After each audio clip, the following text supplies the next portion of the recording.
তোর যাতে আমার মায়ের বিচার না দেই, তোর প্রতিদিন দিয়ে রাস্তা দিয়ে যাই, তুই কি ঝুঁকি মেরে কি চাস আমার মায়ের মিথ্যা? যদি চাস করে কান মান ফাড়াইলাম একদম, কই দিলাম নেক্সট টাইমে যাতে না দিয়ে রোডো, ঠিক আছে? যা ছেড়ে দিলাম আজকে। বন্ধু সাজের ভাই জামা কাপড় দিতে কিন্তু কেউ করতে না।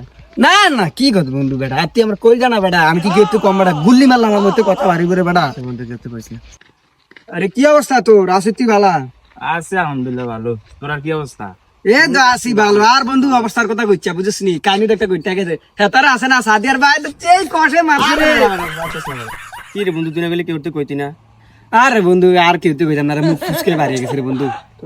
আরে বন্ধু, আরে বন্ধু তোর কি অবস্থা রে বন্ধু? এই তো বন্ধু ভালো রে। আমার 13 তারিখে রবিবারে ফ্লাইট, দোয়া করিস রে।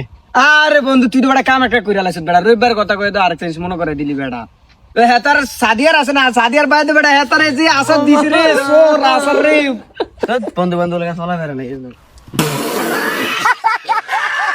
আরে বন্ধু দাঁড়া বন্ধু, আরে বেটা তুই বেটা থুরু বেটা এই সামান্য কথা বেটা, আর বন্ধু জীবনও কইতে মার যা যা। আচ্ছা আরে বন্ধু তোর কি অবস্থা রে? আরে বালে, আরে কি তাই রবিবার না এখানে যাওয়ার কথা ছিল? দেখছস তুই আবার রবিবারের কথা কি আবার আরেকটা কথা মনে করে দিলি বেটা। তোর বেটা তুই কি কইবি জানি? সাজের ভাই আমার সর্দি তুই এটা কইবি, তুই বেটা জায়গাতে আমার অপমান করছ বেটা। তুই কি বল রही है?